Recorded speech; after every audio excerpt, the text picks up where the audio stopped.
Hey,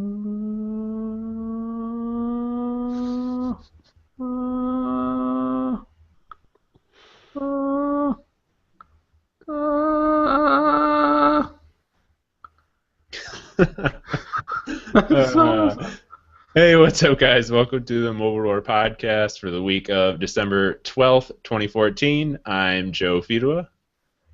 And I am Chris Chavez. And I am Kevin Kraus.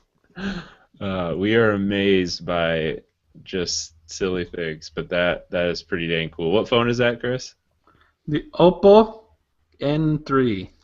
Okay, so if you're listening to the audio version, we just started the hangout with Chris using the motorized camera, which actually like flips around by sliding your finger on the screen. It's pretty cool. It flips into a rear cam to a selfie cam. I remember I had I don't even know what the phone was, but it was an LG flip phone from way back in the day that had a little circular camera that could flip, but it wasn't motorized, so. I know exactly what phone you're talking about, yeah. I honestly didn't even know this was motorized till today, like right a couple minutes ago when I was like swiping it, and it was I'm like, are you freaking serious? Remember that LG phone? I think it was an LG phone, and like I think it was in the first Iron Man movie where the screen would like flip from portrait to landscape orientation. Oh yeah, you go bloop, and it just switches over. Yeah. And you can, like, I think you text or just something stupid. I'm pretty sure that the bad guy in the first Iron Man movie had that phone. It was just a feature phone? Yeah, it wasn't even the first Iron Man came out in a time when they were still like pushing feature phones heavily in big like.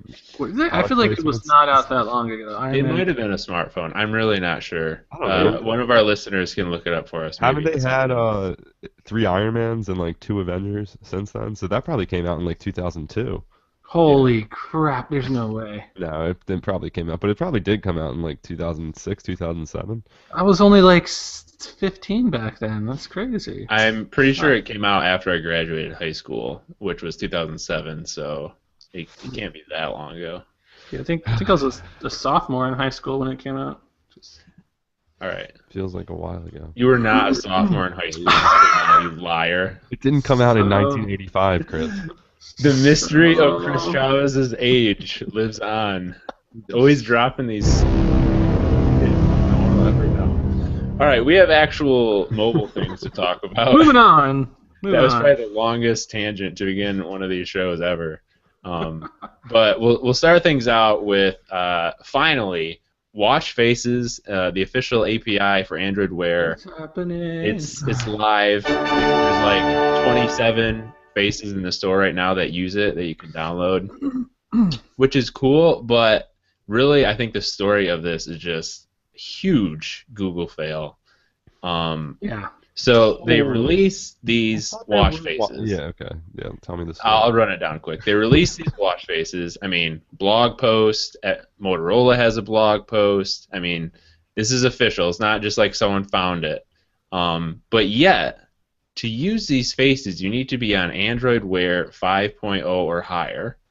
And when they came out, literally no one had that. And now, like 24 hours later, more people have it, but I still don't have it, and a lot of people still don't have it. So all these new watch faces, cool, can't use them. It's so dumb. I'm going through the App Store, the Google Play Store right now. I'm giving everything a 1-star review. Everything. Yeah.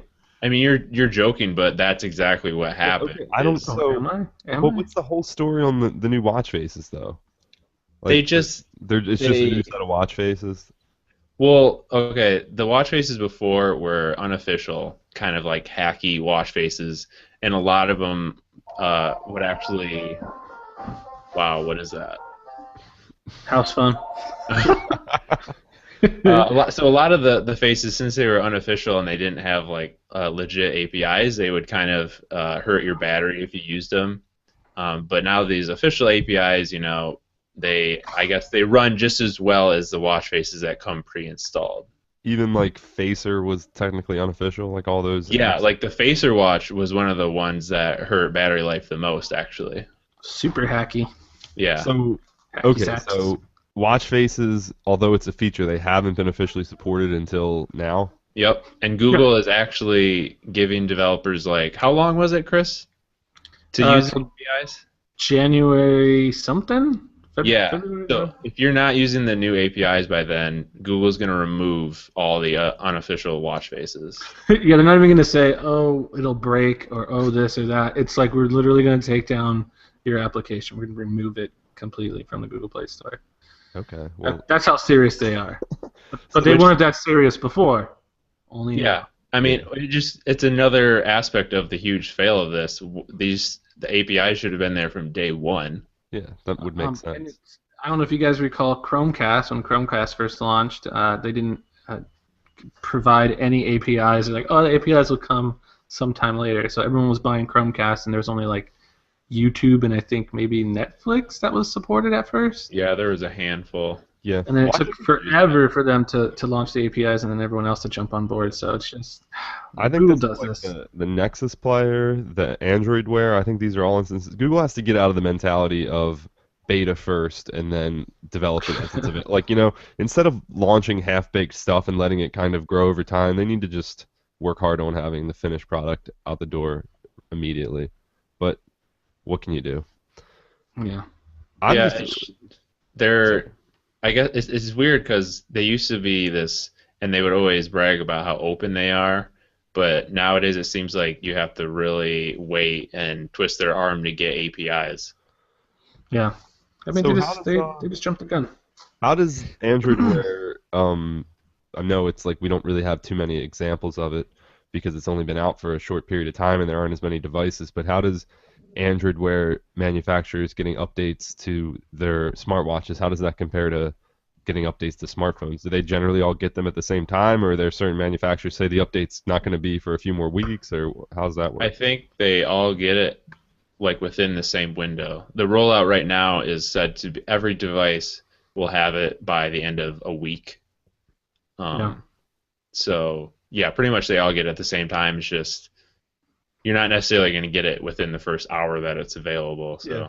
I mean, I get why people are kind of up in arms about this, but at the same time, I think it's kind of doing something that we're asking people to do. If they're releasing these watch faces in advance, that way once people get the update, they can use it immediately instead of the other way around. Wait for everyone to get the update, then launch the watch faces. So I guess, but to me, when you've been waiting this long to begin with, why not just wait another week? yeah, I mean, fair enough. Because it's literally been months. I remember because I wrote the post about it yesterday when the announcement, and I cited an article we wrote back in July when Google was telling developers to hold off and wait for official watch face APIs. It's December now. I mean, August, September, October, November, December. Yeah, it's like 5 months later. Holy it's crap. ridiculous. I mean, you would think they would have the watch face APIs in place like from the beginning because there's watch faces on the thing. So yeah, so obviously they knew how to make watch faces. How about clue us in on that? I mean, well, they have some of those designer-made watch faces. It really could boil down to. I'm not saying this is the case, but I wouldn't necessarily be surprised if it boiled down to they had sort of exclusive deals with certain watch face designers, and they wanted them to kind of be able to launch first. I don't know.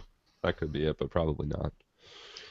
Well, either way, I look forward to getting the update so I can use some of these watch faces because there's some cool ones out there. There's like a Santa tracker one and a Pac-Man one. There's some neat ones out there.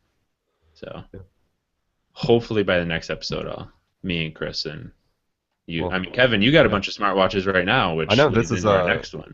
This is like big smartwatch week here at Phandroid. Yeah, this is actually the reason I have so many questions about Android Wear is I haven't really got my hands on an Android Wear device until just a couple weeks ago. So I've been checking out the G-Watch R and the Asus ZenWatch. The G-Watch R review went up earlier this week. We're gonna have the ZenWatch review up tomorrow. It should be up, so keep your eyes out for that. I guess today, if you're listening to the audio version, but it'll be out this week. So, yeah, I mean, I'm interested in the devices. They're pretty cool. I haven't got the Lollipop update on either of them yet, but having not really seen I've seen the 360. I've seen most of these in the flesh, but not really used them. I guess not in the flesh, but see most of them in hand. But the G Watch R and the Zen Watch are kind of the first ones I've really had a chance to check out. My general thoughts, without getting into directly with the specifics of each device immediately, is that the hardware on both of these are two of the better Android Wear watches that I've seen. The G Watch R really pulls off the look of a real watch. It integrates the physical bezel with markings for time with the watch faces really well. It's a bit chunky, but it looks nice. It looks classy. It looks like something you wouldn't like. You could wear it with your suit to whatever work or a wedding or wherever you're going and look kind of classy, look nice. The Zen Watch, I think it looks equally nice, but kind of in a different way. It's got a nice classic leather wristband, and it's a square face, so it's a little bit of a different form factor. Software-wise, in terms of just Android Wear in general, my first impressions of it, or after using it for a while, my general impressions are it still needs some work, especially on the circular watch faces. I mean, on the G Watch R, the info cards are kind of, in a way, not as useful because only the top card really shows any info because the other ones are really cut off by the circular display, which isn't really the case on the square or rectangular format of the Zen Watch. So, I mean, that's the main takeaway with that. But overall, I like them. I think these are probably the two watches to have. I mean, obviously the Moto 360 is really popular and continues to be a good watch, but the G Watch R looks nice. It's pretty powerful. It's got, all the hardware of a mid-range smartphone, and I think it's definitely one of the ones to consider if you're out there looking for a new Android Wear device. Yeah, I think they both look really nice, especially the Zen Watch. I'd say I'd probably rank that in terms of just how it looks above the G Watch R. Yeah, I do like that a lot, the Zen Watch. I like the circular form factor so much, though.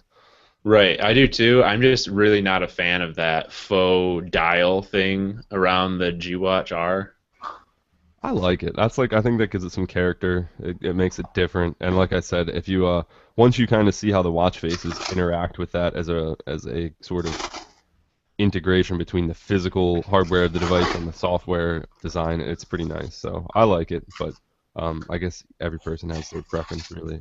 It is superfluous, but I think the one thing to note about it is that because this is a 1.3-inch OLED display that LG put in there, they needed to have a thick bezel either way to accommodate the electronics around the edge of the screen. So they just made the best of the situation and made it a functional thing instead of just a big chunky bezel, Yeah, for sure. Because they really made a big deal about it being a completely round display and no flat tire like the Moto 360. But honestly, I prefer the 360 having almost no bezel. But to each their own. Yeah, I mean, it's preferences. All right, so yeah, check out Kevin's G Watch R review, which is up right now, and then the Zen Watch is going to be up shortly, so you can check that out too. So moving on from smartphones, we move into some of our quicker news here. T-Mobile continuing to shake things up, as John Ledger would say. $100 family plan, unlimited everything, basically. Right. Kind of awesome. That is nice. Yeah. That's kind of awesome. That it's limited to like 2 lines, or was that something else? There's something about that's the $100. $100 is for 2 lines, and then it's $40 for every line you add to that. So it can get pretty pricey. Like for a family of 4, what's that? 100 and then 40. It'd be like 180 for 4 people. Not too bad. 220 for 5 people. So. But 100 for 2 people with unlimited, that's not bad at all. That's crazy, yeah, because first of all, Verizon, AT&T, they don't even offer unlimited plans. So really, if you're someone that's going to be sucking up a lot of data, you want to stream YouTube while you're out and about or watch Netflix in your car or something, it's like you have one option. That's just T-Mobile right now. That's so great. And if you split that between 2 people, it's $50 a person. That's awesome. Do they do? Times cheaper.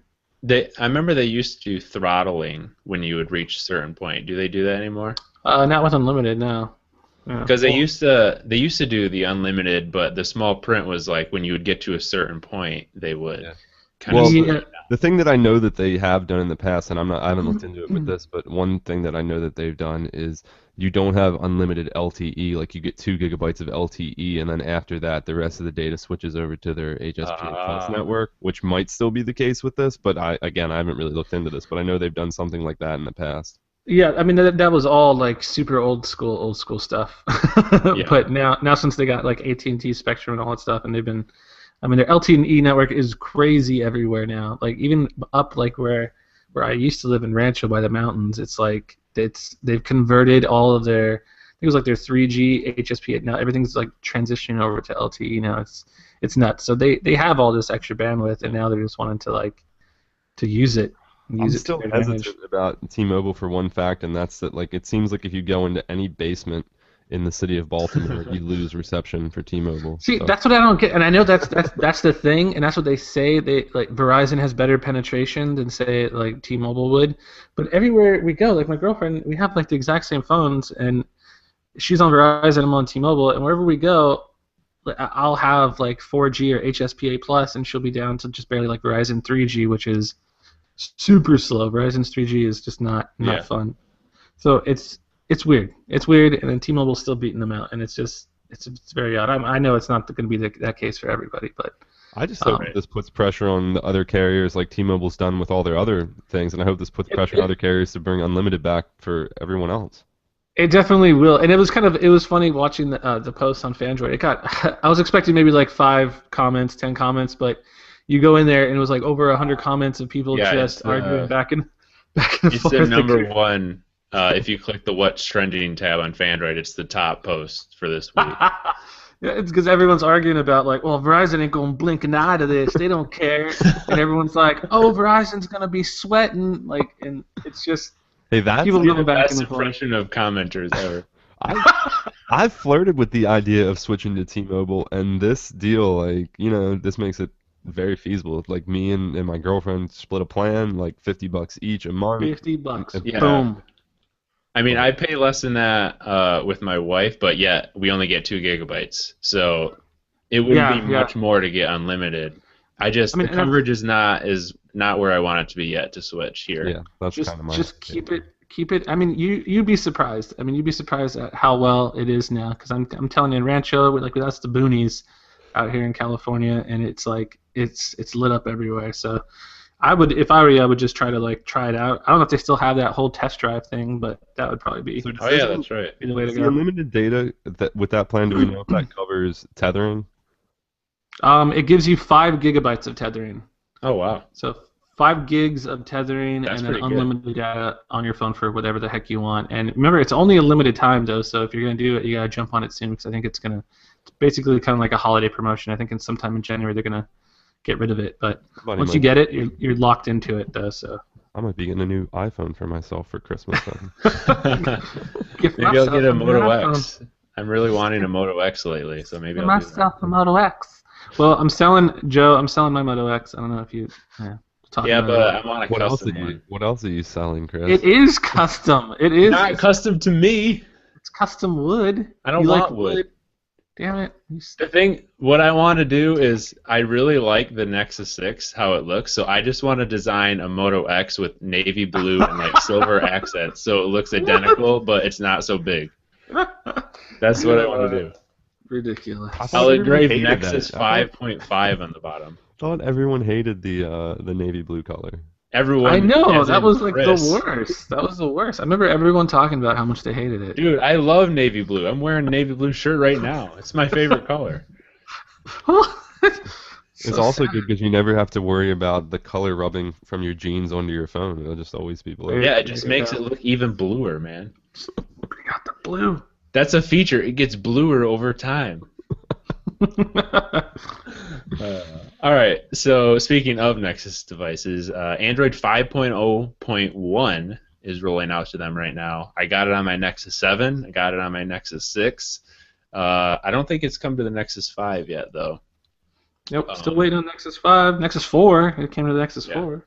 The Nexus 7 is interesting because the 5.0 update was super buggy for the Nexus 7, which is, you'll remember I was complaining about not getting it. Apparently they just stopped the update and they skipped to 5.01. So, yeah, That was good. I was wondering what was going on with that. I can't believe you still haven't gotten it. You're like, I don't get it. I just don't get it. But yeah. So the 5.01, I think it was I forget what. There was this weird like factory reset bug if you like inputted the wrong passcode or something, which was kind of interesting. And if you did it like if you did a certain combination, I think it was just like the dot up or something, it would factory reset your entire phone and your phone. That is horrible. Oh my god. A totally epic bug for sure. And then there was the videos. I think were playing weird on YouTube or something like the video encoding was all out of whack. So yeah, they fixed it in 5.0.1. So I know one problem I was having on the Nexus 6 was it would reboot probably once a day, and I have the AT&T version of it, and the boot animation is super loud. Oh gosh, ridiculous. So once a day, all of a sudden I would hear that insanely loud noise in my pocket and just be like, "What?" That reminds me. Yeah, Sprint had a similar. They probably still do, but it's just like boop boop boop boop boop boop, boop, just super loud and so annoying. I should just restart it so that you guys can hear it because it is ridiculous. But yeah, so is there any word on when the Nexus 5 is going to be getting it? No, nothing yet. Everyone's kind of just puzzled by it, still scratching their heads, not sure what's going on, but nothing yet. Interesting. Okay, we'll move on, and we'll be interrupted by my boot animation, so you can get a taste. There you go. That's it. That's the one. All right, so next up, Iowa is in the news, and Iowa is never in the news because I think most people probably forget that it's even a state. Is that where you're from? Aren't you from Iowa? No, I'm from Michigan, which is not too far from Iowa. But so starting in 2015 in Iowa, you're going to be able to use your smartphone as your driver's license. That's cool. It is pretty cool. I think. Wait, what? Is it going to be like an app that shows like your license information, or is it just like? I literally just read the headline, so I don't know anything else about it. Oh man, you're so prepared. That sounds great. Just the prospect of it, though. Yeah, that is cool. It's pretty neat. Just so you guys know, it just makes the phone so much more important, and then it makes it much worse if you lose it. Well, I mean, more things are going to this because what is that insurance company with the pig in the blanket commercials? Geico. I think they have now where you can have like your insurance card just be an app on your phone or something. Yeah, they've got that. I mean, a lot of places have. I mean, the driver's license is a big deal because that's like a big official sort of documentation. Right. But a lot of other stuff has been moving there. I mean, you think about it, like our payments are moving there, and we've got all of our personal information and identifying information. But yeah, that's cool. I hope that comes to more places. Yeah, I don't know though if I would, because what if your battery dies and you get pulled over? It's like, well, don't have my license. Yeah. Also, you don't want to start reaching in your pocket to pull out your phone to show them your license and then get shot by a cop. Oh yeah, be careful. Just don't put your phone on one of those holsters. You know those guys wear them like on the phone holsters. Yeah. So yeah, it will be an app. I'm reading the article here. Iowa plans to offer official driver's licenses as smartphone apps starting in 2015. Well, that's cool. I wonder if that you could hack that and people could then get like fake IDs. Would that work at all? I have to believe it'd be even easier to hack. That's gonna be awesome. Could you like show them that at a bar and get in? Dude, I can do that everywhere and just say I'm from Iowa. I'm gonna make a fake Iowa. Wait, I'm from Iowa. I don't even need to because the population of Iowa triples overnight. Chris doesn't even need it, but he wants to sneak into a bar with an Iowa ID just for the hell of it. Well, maybe he does. No one knows how old he is. My Letterman jacket, just like, hey bro. Oh my gosh. All right.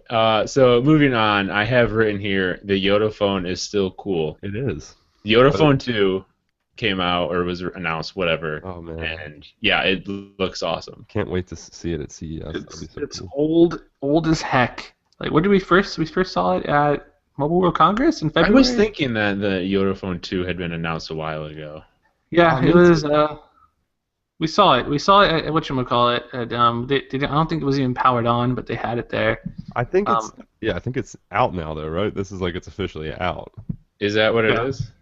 Yeah, it's out in. Well, first they talked about how it was going to come out in Germany and then try to go to other places, but now it's out in Germany and Europe, so it's available out in that area.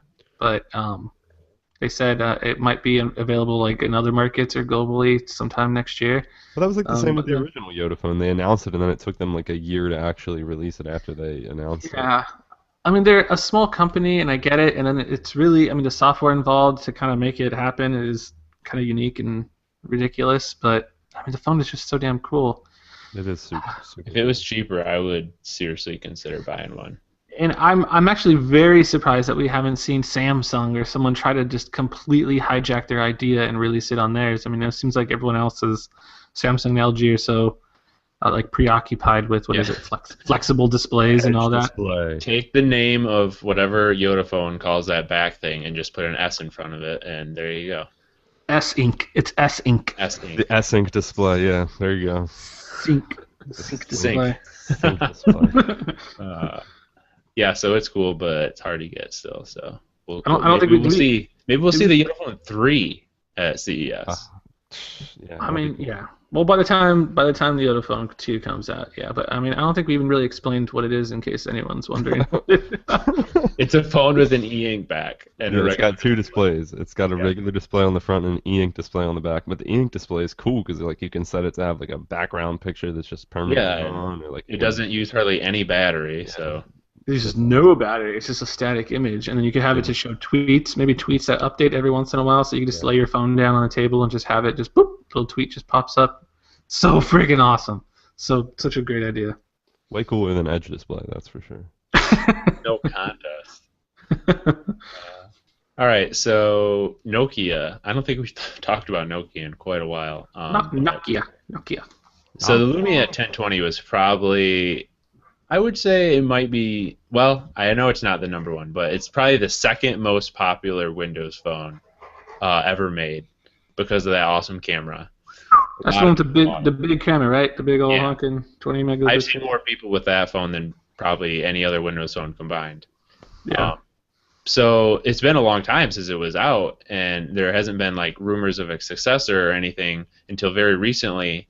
Some pictures came out, but apparently it's been canceled, which is kind of a bad sign, I would say, not to have a successor for one of the most popular Windows Phone devices. What's that about? Yeah, weird. The leaked images looked awesome. It was like kind of the same look, but aluminum or metallic, whatever. It was really awesome looking, actually. So it's kind of sad that it got canceled, allegedly. I mean, is there a reason why they said it was just? Are they going to bring it out as something different, or just? I don't know. That's so weird. It was Yeah, very strange. yeah. Maybe it's just going to be the Microsoft 1020 or something later. They're just Well, it would be, I guess, but yeah. All right, so our last bit of quick news, Kevin, I'll let you explain this. The Phandroid Reader's Choice Awards. All right, yeah, this year we're doing the Phandroid Reader's Choice Awards. We actually opened up voting last Friday. I think the article is still linked in the featured area of the Phandroid site, so you can go to the poll real quick just by clicking the top of our webpage. But it's just a little poll, our end of the year awards. You know, everyone always posts their end of the year this, end of the year that, and I'm sure we'll still do a bunch of our own end of the year stuff, but we wanted to give our readers the opportunity to really vote on what they thought the best things of the year were: best phone, best tablet, best apps, games. And so voting's been up for about a week right now. I hold the key to the results. No one else knows. I have been checking them. We've got tons of votes coming in already, thousands of votes, and it's just been really cool to watch those progress. But some clear winners are starting to surface. So it's going to take a lot to disrupt some of these top dogs. But I'm Get in interested there to and see vote. Disrupt it. Yeah, if you have something you feel really strongly about, go in there and give us a little vote on it, and it'll be cool. We'll be revealing. The voting's going to go until the 19th of this month, so that's about a week left to vote, and then we're going to reveal the results over the final week of the year. So that'll be cool to stay tuned for. I just say I'm real excited to see who wins the biggest fail of 2014. The biggest fail, yeah. I think that's a real popular. Just like in the comments, pretty much everyone was almost talking about that category. That's going Yeah. to be interesting. There's some. Sort of. I think. I don't think any of the write-ins are going to win, but there have been some pretty interesting and funny write-ins for that as well. I bet. So, You'll have to highlight some of the funnier ones for that. I should. All right. So with that, we'll move into our wins and fails of the week. Kevin. All right, so for my win, there was actually a ton of cool app news this week for iOS specifically. So I had a hard time picking an app of the week, so I decided to move one of my apps of the week choices into my win, which is a service called Robinhood, which has actually been talked about for a while. They've had the ability to sign up for it for a long time, but it finally launched for iOS today or yesterday or sometime this week, but it's out now. It's a totally free app for trading on the stock market. So most services like E-Trade or any of those other brokers you go through, they charge you like $7 to $10 per trade. Robinhood doesn't charge any sort of commission fee. It doesn't charge any registration fee. You basically just can go on and buy and sell stocks totally free. It's really geared towards kind of like a younger generation of people that aren't really super familiar with the stock market. So they've got built-in alerts. So you'll get alerts letting you know when your stocks are doing well or when they're dropping, to maybe help you decide if you want to sell or buy or whatever. So it's really cool. The app's actually really nice. It's got a intuitive design that it's a white theme during the day when the stock market's open, but then at night when the stock market's closed, it goes black, so trading's not active right now. So it's got a bunch of cool little features like that. And all you need is to sign up for an account, link a bank account, and start trading. So if you've been thinking about, and this is something I've actually been thinking about as a person individually, is I need to start up in my stock game. Got a little bit, but I want to get more into investing. So Robinhood is something I'm really keen to try out, and I think other young people out there that want to get into investing and maybe starting to build up a portfolio, Robinhood's a really interesting and looks like a really good way to get in. And it doesn't hurt that our favorite guy, Startup Pitchman, made a video for them. Oh, he did? Is he really? Oh my gosh. Yeah. That's great. Man, that guy gets around. Yeah. I see him on TV all the time. He's on like a it's like a car biz or some car buying. True car. Oh yeah. I have seen that. But he's in their ad, so I was like, props to him for that. I need to look that guy up and follow him on Twitter or something. I know. He's like the kind of guy. He is seems like a chill dude, someone like you might want to hang out with. But then I bet he is like a real stuck-up kind of jerk if you really talk to him. He seems like oh yeah, you've probably seen me in that True Car commercial. He's the new Billy Mays, the Billy Mays for the new generation. much It's more like subdued than way Billy Mays. toned down Billy Mays. Pitchman. The Pitchman. So my fail of the week, this whole Sony leak saga really intrigues me because I'm fascinated with North Korea, and it's so obvious that North Korea hacked Sony to get these leaked documents because they're releasing a movie about an attempted assassination of Kim Jong-un, and it's not even, they're not disguising it. They're not saying like, oh, this isn't about Kim Jong-un or North Korea. Like, it's very obvious James Franco and Seth Rogen are going to kill Kim Jong-un. So North Korea didn't hack Sony, they claim, but I'm sure they did. And they leaked a bunch of internal emails and other documents that have revealed a lot of interesting information. But I thought pertinent to maybe what we talk about here, we've talked a lot about these various Steve Jobs movies, and we've mentioned that the Steve Jobs movie that looked pretty promising, it had Aaron Sorkin, it was going to have, what's-his-face, Christian Bale as Steve Jobs. Christian Bale dropped out. Apparently there was all this behind-the-scenes drama at Sony that actually ended in recently Sony relinquished the rights to the movie. I think Universal has the rights to make that movie now. But it went from being Christian Bale with David Fincher directing, and then Angelina Jolie got in the middle of it and stole the director. Well, I don't know. It's all this drama. I never heard that part of it. Yeah, Angelina Jolie. So apparently they wanted David Fincher to direct the new Steve Jobs movie, but Angelina Jolie wanted him to direct a movie that she was making about Cleopatra, and so she kept emailing Sony's producers being like, we want him on that movie, and then the producer of the Steve Jobs movie was like, well, Angelina Jolie's like a no talented, stuck-up brat, like she's going to make a flop, and then we're going to ruin this really golden opportunity to make a great Steve Jobs movie. So Jeez. it ended in the producer just being like, I'm done dealing with Sony because they'd rather cater to Angelina Jolie than to a movie that's actually probably going to be good. So they lost the movie. But there's a lot of drama. So if you, I mean, I've just been following these Sony leaks just out of curiosity in general. Super, a lot of other super cool, interesting. a lot of other cool stuff. Like the potential for Spider-Man to go back to Marvel and other things like that. So there's That needs to happen. yeah. So it's interesting, but yes, North Korea definitely did it. I mean, that could be a show all by itself, talking about how Sony has ruined Spider-Man. Oh yeah. Oh they my have. gosh. Yeah, I mean, without getting too much off topic, apparently there were discussions and they ended, but then there was a rumor today that said that discussions might be back open because of these leaks, because the leaks kind of put pressure back on Sony. But initially they were discussing a plan where, at the very least, Marvel would be allowed to include Spider-Man in some of like their crossover movies, if not make an individual Spider-Man movie. But I don't know. We'll see what happens. Chris, you're a big Spider-Man fan, aren't you? Yes. Yeah, I'm a huge What is the Spider-Man best fan. Spider-Man movie that has been made so far? 1 and 2 were my favorites. Of like Tobey Maguire?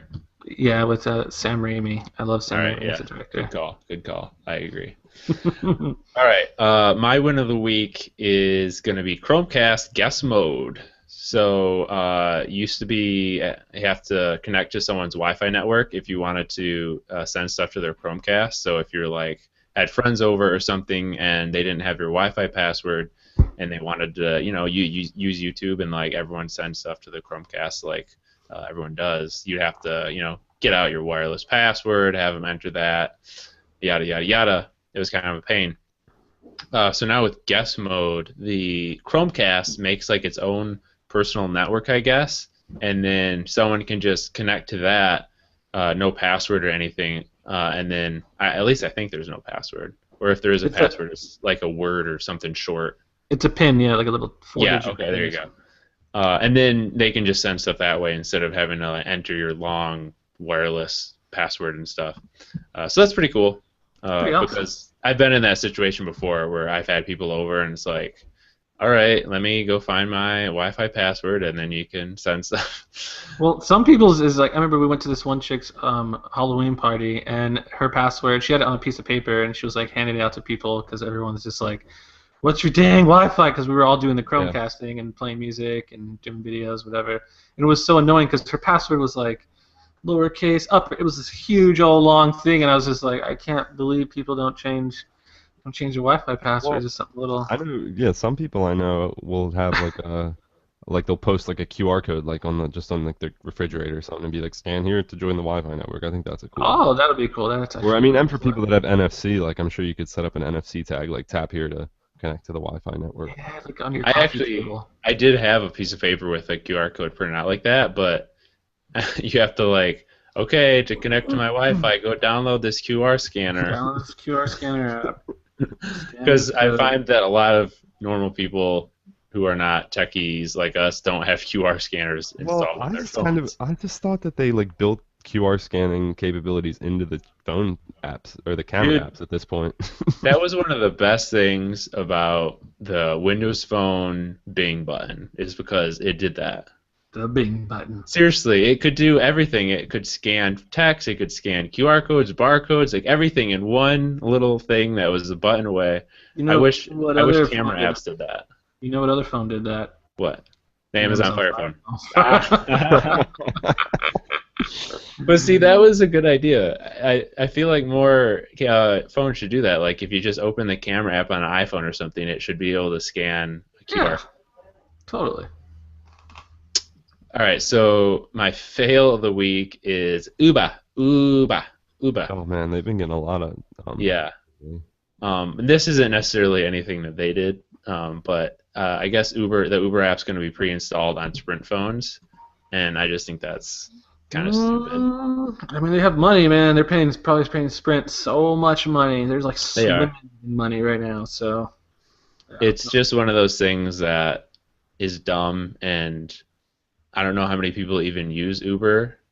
I know a lot of people do use it, but to have it be pre-installed, it seems weird. And what if they are a Lyft user, and now they got this stupid Uber app on their phone? It's Yeah, but that Yeah. of course is the reason why they're paying for it, is so that people they will won't do use it. Uber over Lyft. Yeah, I mean, I'm always against more bloatware, but I'm not going to complain specifically about Uber because I use it frequently, so I like them. But I don't know how I feel about them recently because they've apparently done some kind of shady things as a Dude, those guys are sketchy as Yeah, F. I've never used either one, but I think I would probably choose Lyft if I had to. I just don't want to show up to the bar in a car with a pink mustache on the front. They don't That they is don't weird. do that anymore. They got rid of the big pink stash. It was also worse when it was like rainy and muddy out, so this giant Oh pink God. mustache. Oh, no, it would have bugs in it. The mustache would have like it would be fade. It gets faded so easily in the sun, so it was all like just Chris, nasty. your girlfriend was a Lyft driver for a while, right? Or maybe she still is. Yeah, she still is. She does Okay. does them all. What's the whole deal with, like, how do you get them to send you the pink mustache? Can anyone just sign up and get a pink mustache? Well, they don't do the big pink stash anymore. They just discontinued it. Now they give you a little. It's called the cuddle stash. It's like this little tiny stash, like a little tiny mini one you put in your window, and that's it. So they don't do it That's anymore.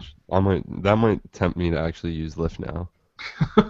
I wonder if that's why they stopped it, because I'm sure there were like a ton of people like me who were like, I don't want to be seen in Well, that. that's kind of funny because my ex-roommate, he was talking about that too, how, he goes on these, he's always traveling around and stuff, and he's just like, I'm not going to show up in a pink mustached car. And he's like, I bet that's why everyone uses Uber, because it's just so much more classy. And you're like, yeah, I guess. Maybe. But I mean, it's supposed to be just more friendly, though. Lyft is like your buddies, you bump this, and drive in, choose your station, do whatever you want. And it's like, Yeah. I've always had good More than that. experiences with the Uber rides I take, but I just know as a company they've been kind of sketchy. well, yeah, they've been stealing all those Lyft drivers, so. But they actually, Uber did a really cool thing that I was actually thought was like kind of thought of before, and I was like, they stole my idea, and that's that it's integrated with Spotify now, so when you get in the car, you can like completely control the radio through your Spotify app. That's awesome for passengers, but that Yeah. sucks for drivers. I don't know. That is- You'd be surprised how often you get in a driver's car and they're blasting like some ridiculous bad like Caribbean techno music or something. That's funny. Hey man, it's their car. Yeah, that's true. Yeah. Yeah. Isn't that the rule on road trips? Whoever's driving gets to choose the Whoever's music. driving gets to choose the music. I know, but when you're paying for it, I don't know. Yeah, I know. You're totally right. All right, Chris, what do you got? My win for the week is going to be, well, I mean, it's the T-Mobile $100 unlimited data family plan, which is freaking sweet, but we already talked about it, so I guess there's really no need to go into that. But they also did reintroduce the 4 lines for $100 and it's 2.5 gigabytes per line, so it's 10 gigabytes of shared data between a family of 4 for $100, which is really good. And I was trying to get my parents on the unlimited one, but they're just like, I don't know. And they're already on that. I guess they got that promo a long time ago, and they just reintroduced it again. So 2.5 gigabytes isn't too bad, but I think that's what Joe said he was on, or someone said they were on. And then my fail for the week, I wouldn't even call it a fail. Say But it. Come on, say it. I recently went back from my Sony Xperia Z3 Compact to the HTC One M8. I'm not saying the Z3 Compact isn't a good phone. It's a great phone. But sometimes you slip, right? You go back to your ex and you're just like. Well, I don't think. See, I knew you wouldn't be able to do the 720p display for that long. Gosh, yeah, it really is the display that was killing me. I saw my girlfriend's One M8 and I was just like, why is it so clear? Like, I just don't get it. Why is it so clear? And then I still had mine in like a shoebox somewhere, so I just busted it out. I think so. I remember when Chris first talked about this, we made a big deal about saying like, "Oh, he's found the one," and blah blah blah. I think we overlooked something, that Chris found the one a long time ago, and it was the HTC One M8. And I think that the Z3 was a fling. I think now he's back with who he's supposed to be. Grass is always greener, right? Because what always happens, we always make fun of Chris because he gets a new phone and he loves it, but he always goes back to the HTC One M8. That's his true one. Yeah. it says something that that's the phone that he keeps in a shoebox under the bed and that he doesn't put on Craigslist to sell. You know, he sells Yeah, you every can't other get phone. rid of it. I mean, it's got such good speakers, you know. It's just... So are you selling the Z3 though? Is that what's going to happen now? No, I think I'm selling the Moto X now. So the Moto X is finally going to go up for sale, I think. Oh, why do you have that gross clear plastic case on it? I mean, I don't want to mess up the wood. Then maybe you shouldn't have got wood, foo. I mean, it's not even so much that. I actually like the wood, how it kind of scratches up and stuff, but it's because the sides are so freaking slippery with the Teflon. It's got those Teflon sides that I have to put some kind of plastic over it so I can grip it without dropping it. I would drop it all the time. I hate this new trend of aluminum-sided phones. It's so slippery. So how many phones do you have out for sale right now? I don't even know, man. I basically put them all in this ice chest. I have this ice chest, and it's full of like my LG G Watch. I got an iPhone 5S in there somewhere. It's basically the coolest cooler, right? My the coolest cooler. I got a MacBook Air. If anyone's interested, I wish the effects up that needed a rim shot. I got a really cool MacBook Air. If anyone's interested. No.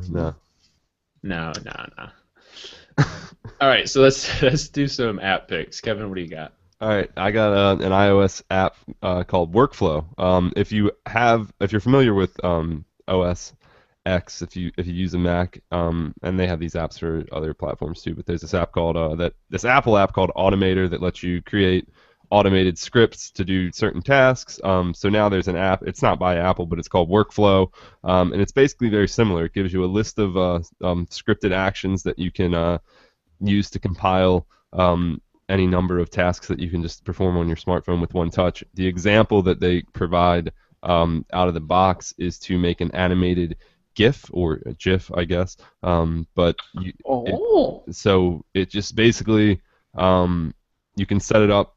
You tap one button and it takes a series of photos. It compiles them into a GIF to a length and looping style that you choose, and then you can either set it to share it, save it, copy it somewhere. So it basically makes the whole process. With this Automator, you basically can use Workflow to turn your smartphone camera into to automatically shoot animated GIFs. If you make that Workflow, there's other things you can do to share information, post to Facebook, send messages, emails, other extensions like that. So it's pretty cool. So if you're into automation, if they're like simple tasks that you do a lot, so I guess it's kind of like if this then that, but it's less based on those external service inputs and more based on what your phone's capabilities can do hardware and software wise just on the phone. So it's pretty cool though. I think it looks good. And right now with it new, it's normally $4.99, but if you buy it right now for the launch, they've cut the price to $2.99, so it's worth grabbing to check out. So I think that's a pretty cool new app. Oh, you could add them as their own icon on your home screen, so it's like its own app. Yeah, you can add each function to a shortcut to your home screen, so you can just tap the button and it does whatever function you created. That is cool. This is really cool. I feel like Workflow is kind of a bad name for that app, because when you said Workflow, I thought that this was just like a Google Docs type like some thing. kind of task management. Yeah. Sounds pretty cool though. Yeah, it looks cool. I haven't really played around with it too much, but I plan on using it more. All right, so my pick is going to be Minecraft Pocket Edition is now available for Windows Phone. Sweet. And I don't have to tell anyone how popular Minecraft is, so that's a pretty big deal that Windows Phone has it. I don't really have much to say about it, just that it's on Windows Phone, so go download it. Yeah. My app pick is going to be... I mean, I kind of have two, but I'll pick one for iPhone. It's called YB. I don't know if you guys heard of it, but YB stands for Yo Bitch. Oh. And it's by Aaron Paul. That's his name, right? The guy from Breaking Bad. Oh, so it's an official Aaron Paul production. It's the official Aaron Paul Yo Biatch application. It's only for iOS, but they said it's coming out to Android next year, early next year, Q1 of next year, so probably pretty soon. And all it does, it just acts like the Yo app. So you just push the little button and you can send a Yo Biatch to all your friends. But it has like a million different types of phrases that you can use. So there's like, I don't know, they just included a holiday pack. I just got the update for the holiday pack.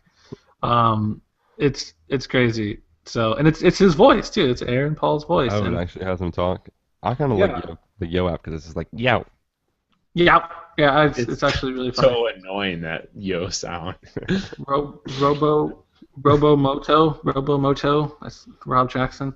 Yeah, so the Yo Biatch is actually kind of cool, but it's probably not something you want to be using if you're out in church or something. And No, I'm gonna do it. I'm gonna send my mom one.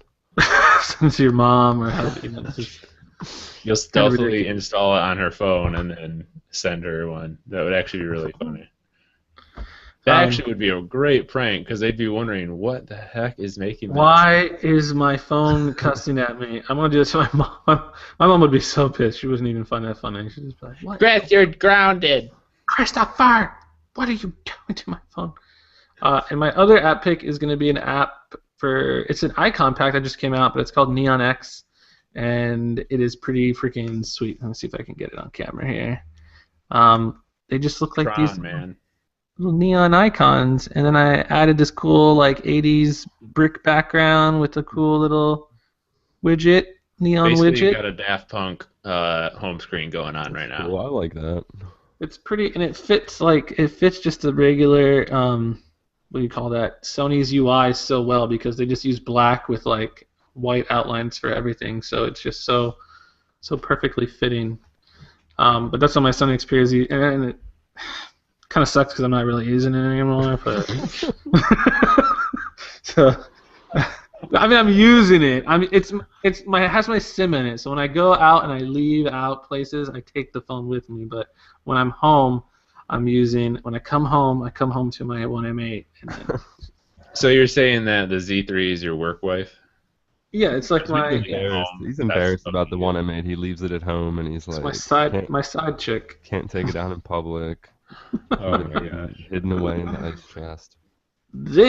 I just want to say this is freaking awesome because, okay, so me and my friends do this thing. It's probably really bad, but we do these creep shots all the time. But this is like the ultimate creep shotting. Look, you can turn it like this, and you can pretend like you're just playing. Yeah, that's not conspicuous at all. You're just not. No one knows. No one knows what the phone is, so it's just like. Whoop, chicka, chicka, chicka, chicka. Yeah, I'd say that's more obvious because it's like, what has this guy got this special device pointed at me for? What you don't know? You're just like, I'm just shooting stuff, and then goes right back. You just see Chris in like a silent room, and all of a sudden all you hear is a little motor. Oh gosh. Yeah. All right. Before we end the episode, just want to mention again that we are doing a giveaway right now. Gift Today giveaway. 20 days of prizes. We're on day 11. Day 10. Because we started on the 2nd. So right now you can enter on 10 different days, which gives you a bunch of entries to win Nexus devices, smartwatches, a bunch of other stuff from us. So be sure that you are entering every day for a chance to win. That ends on the 21st. Do we have a page? Is there a page where all the recommendations or gift ideas are going? Yes. Oh. I've been linking that quite often. Okay, sweet. Because I just bought 2 more of these bad boys, which I linked in my first gift idea thing, and I freaking love them. But they were out of stock, so I couldn't link them in my original post. Now I have to go back and update it and link them again. So cool. Yeah. Actually, if you want a shortcut to see all the entries, the Gift Today giveaway is in the What's Hot on Phandroid right now, right at the top of the page. So sweet. All right, so you can send us an email with our address podcast@mobileroar.com. You can subscribe to the audio version on Stitcher Radio in the iTunes Store and Windows Phone. You can follow us on Twitter. Chris is at GamerCore, Kevin is at You Don't Know Kev, and I am at Tall Schmo. And we will see you guys next week. Later. Oh.